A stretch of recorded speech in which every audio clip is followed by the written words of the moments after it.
Welcome students. સાબિત કરો કે વર્ગમૂળમાં 2 અસમય છે. વિદ્યાર્થી મિત્રો, વર્ગમૂળમાં 2 ને અસમય સાબિત કરવાના છે. હવે એને સાબિત કરવા માટે આપણે એનાથી વિરોધાભાસ ધારી લેવાનું અને એને ખોટું પાડવાનું. એટલે વર્ગમૂળમાં 2 અસમય છે એનો વિરોધાભાસ થાય વર્ગમૂળમાં 2 સમય છે. એટલે આપણે ધારી લીધું કે વર્ગમૂળમાં 2 સમય છે. સમય છે એટલે સ્વાભાવિકપણે P/Q સ્વરૂપ હોય. એટલે આપણે લખ્યું કે વર્ગમૂળમાં 2 બરાબર A/B. હવે A/B હોય અને તેની સ્પષ્ટતા કરવાની કે જ્યાં A અને B અવિભાજ્ય પૂર્ણાંકો છે અને એમનો ગુસા 1 છે. મતલબ A અને B એના અતિ સંક્ષિપ્ત રૂપમાં હોવા જોઈએ. બહુ ડીપમાં ના ઉતરો તો એટલું ધારી લેવાનું કે વર્ગમૂળમાં 2 બરાબર A/B. હવે આગળ સ્ટેપ વધીએ કે બંને બાજુ વર્ગ કરીશું. બંને બાજુ વર્ગ કરીશું એટલે વર્ગમૂળમાં 2 નો વર્ગ કરીશું એટલે 2 થશે બરાબર A નો વર્ગ A વર્ગ અને B નો વર્ગ B વર્ગ. હવે આ B વર્ગને સામે ગુણી દઈએ એટલે 2B સ્ક્વેર થાય. બંને બાજુની સાઈડ બદલી કાઢીએ છીએ આપણે. A સ્ક્વેર ને ડાબી સાઈડ લાયા, 2B સ્ક્વેર ને જમણી સાઈડ લાયા. હવે દેખીતી વસ્તુ છે કે A સ્ક્વેર બરાબર 2B સ્ક્વેર.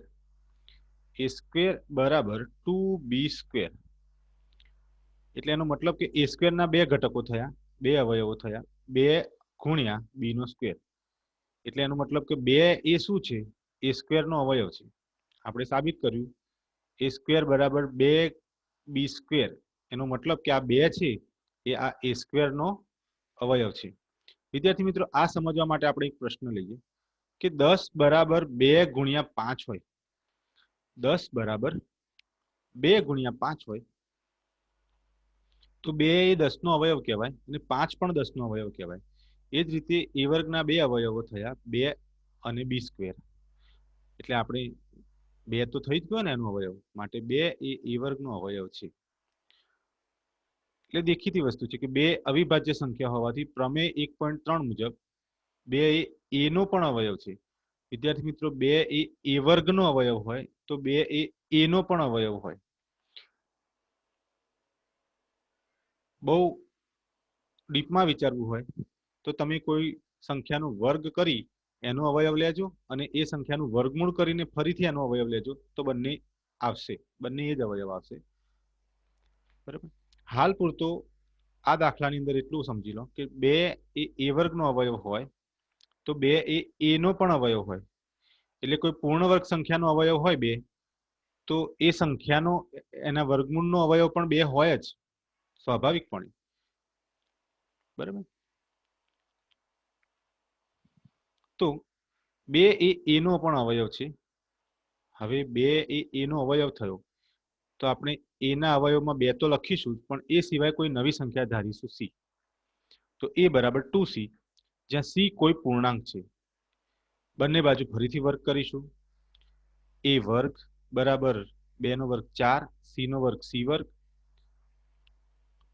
હવે A સ્ક્વેર બરાબર 4C વર્ગ આવ્યો. આપણને A સ્ક્વેર ની કિંમત ખબર છે, એ આપણે ઉપરથી ધ્યાનમાં લેવાની છે. આ રહી A સ્ક્વેર ની કિંમત કેટલી હતી? 2B સ્ક્વેર જેટલી. તો A સ્ક્વેર ની જગ્યાએ આપણે મૂકીશું 2B સ્ક્વેર. અહીંયા મૂકી દીધા 2B સ્ક્વેર. આ ઉપર A સ્ક્વેર હતા એના જગ્યાએ મૂક્યા 2B સ્ક્વેર. 2B સ્ક્વેર બરાબર 4C સ્ક્વેર. 2 ને છેદમાં લાયા 4 ના એટલે ઉડી ગયા, 2 દુ 4 એટલે જવાબ મળ્યો 2. તો B સ્ક્વેર બરાબર 4 ના છેદમાં 2 આયા એટલે 2 ઉડી ગયા એટલે 2 આયા અને C નો સ્ક્વેર. હવે B સ્ક્વેર બરાબર 2C સ્ક્વેર એટલે એનો મતલબ કે 2 કોનો અવયવ થયો? B સ્ક્વેર નો. આમ 2 એ B સ્ક્વેર નો પણ અવયવ થયો.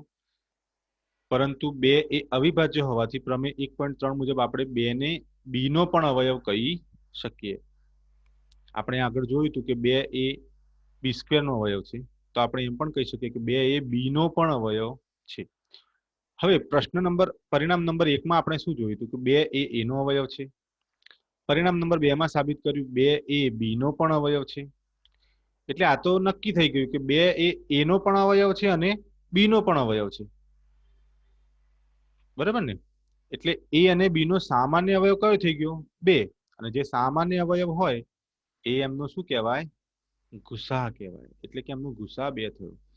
પણ આપણે તો ધાર્યું હતું, આપણું જે વિધાન હતું એ વખત તો આપણે શું કહ્યું હતું? એ અને 2 પરસ્પર અવિભાજ્ય પૂર્ણાંકો છે અને તેમનો ગુસા 1 છે એવું ધાર્યું હતું. અને અહીં તો કેટલો ગુસા આવ્યો? 2. એટલે વાત આપણી ધારણાથી વિરુદ્ધ છે. માટે વર્ગમૂળમાં 2 સમય સંખ્યા છે એ જે ધારણા હતી એ આપણી ખોટી છે. એટલે સાબિત થઈ ગયું કે વર્ગમૂળમાં 2 અસમય છે. ફરી એકવાર ફાસ્ટ ટ્રેકમાં જરા જોઈ લઈએ આખો દાખલો, આખો પ્રશ્ન જે સાબિત કરવાનો છે કે વર્ગમૂળમાં 2 ને અસમય સાબિત કરવાનું છે. એટલે આપણે સૌ પહેલા ધારવાનું સમય. સમય ધાર્યા પછી શું કરવાનું છે? સમય કયું સ્વરૂપ હોય? પી અપોન ક્યુ સ્વરૂપ, એટલે કે એ અપોન બી સ્વરૂપ. એટલે વર્ગમૂળમાં 2 બરાબર એ અપોન બી સ્વરૂપ લઈ લીધું. આ એ અને બી કેવા હોવા જોઈએ? કે તેમનો ગુસા કેટલો હોવો જોઈએ?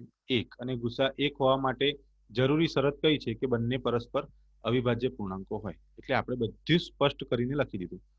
હવે બંને બાજુ વર્ગ કરીશું. વર્ગમૂળ 2 નો વર્ગ 2, એ સ્ક્વેર નો સ્ક્વેર એ વર્ગ, બી સ્ક્વેર નો બી વર્ગ. આ બી સ્ક્વેર ને સામે ગુણીશું એટલે 2b સ્ક્વેર બરાબર એ સ્ક્વેર. સાઈડ બદલી એટલે એ સ્ક્વેર બરાબર 2b સ્ક્વેર. તેનો મતલબ કે આ 2 કોનો અવયવ થયો? એ સ્ક્વેર નો અવયવ થયો. હવે જો 2 એ સ્ક્વેર નો અવયવ હોય તો પ્રમેય 1.3 મુજબ 2 એ નો પણ અવયવ હોય, જેને આપણે પરિણામ નંબર 1 માં લઈ લીધું. હવે 2 એ નો પણ અવયવ હોય એટલે એ સંખ્યાનો અવયવ 2 છે એટલે એ લખીને બરાબર 2 લખવાનું અને નવી કોઈક સંખ્યા લઈ લો. આપણે એ ને બી તો ધારી લીધેલી છે, સી નવી સંખ્યા લો. અહીં તમે એમ પણ લઈ શકો, પી પણ લઈ શકો, કોઈ પણ લઈ શકો. તો એ બરાબર 2c કર્યા. ફરી પાછો બંને બાજુ વર્ગ કર્યો. એ વર્ગ બરાબર 4. અહીંયા એ નો વર્ગ એટલે એ વર્ગ બરાબર ના બરાબર, 2 નો વર્ગ 4, સી નો વર્ગ સી વર્ગ. પણ અહીં એક પદની અંદર ટ્વિસ્ટ લાવવાનું છે કે એ સ્ક્વેર ની કિંમત જે ઉપર 2b સ્ક્વેર હતી, એ સ્ક્વેર ની કિંમત જે ઉપર 2b સ્ક્વેર હતી એ આપણે અહીંયા મૂકી દેવાની છે. એટલે 2b સ્ક્વેર બરાબર 4c સ્ક્વેર. તો બી સ્ક્વેર ની કિંમત જોઈતી હોય તો બરાબર 4 ના છેદમાં 2 જાય એટલે 2 આવે, સી સ્ક્વેર નો સી સ્ક્વેર. તો બી સ્ક્વેર બરાબર 2c સ્ક્વેર. તો આ 2 કોનો અવયવ થઈ ગયો? બી સ્ક્વેર નો. તો 2 એ બી સ્ક્વેર નો અવયવ થયો. પ્રમેય 1.3 અનુસાર આપણે એમ પણ કહી શકીએ કે 2 એ બી નો પણ અવયવ છે, જેને આપણે પરિણામ નંબર 2 આપ્યું. પરિણામ નંબર 1 અને 2 એને બંનેની એક સાથે જોઈશું કે 2 એ નો અવયવ છે, 2 એ બી નો અવયવ છે. તો 2 એ અને બી બંનેનો સામાન્ય અવયવ છે. એ અને બી નો સામાન્ય અવયવ છે એટલે એમનું શું થઈ ગયું? એ 2 ગુસા. આ 2 સંખ્યા એનું શું થઈ ગયું? ગુસા. પરંતુ આપણે તો ધાર્યું હતું કે ગુસા કેટલો છે? 1 છે. જોઈ લો, ઉપર તમને ફરીથી બતાવી દઉં. તેમનો ગુસા 1 છે, આપણી ધારણાની અંદર આવ્યું હતું, બરાબર? ગુસા 1 છે એવું ધાર્યું હતું, એના બદલે અહીં તો કેટલો ગુસા આવ્યો? 2 આવ્યો, બરાબર? એટલે એ જે વસ્તુ છે એ આપણી ધારણાથી વિરુદ્ધ થઈ. માટે વર્ગમૂળમાં 2 એ સમય સંખ્યા છે એવી આપણી જે ધારણા હતી એ ધારણા આપણી ખોટી છે. એટલે સાબિત થઈ ગયું કે વર્ગમૂળમાં 2 અસમય છે. આ રીતે વિદ્યાર્થી મિત્રો 2-4 વખત તમે જોશો અને થોડો પ્રયત્ન કરશો તો દાખલો ભારે લાગતો હોય, પરંતુ એ તમને આવડી જશે, સમજાઈ જશે ચોક્કસથી. મને પૂરો વિશ્વાસ છે. Thank you students.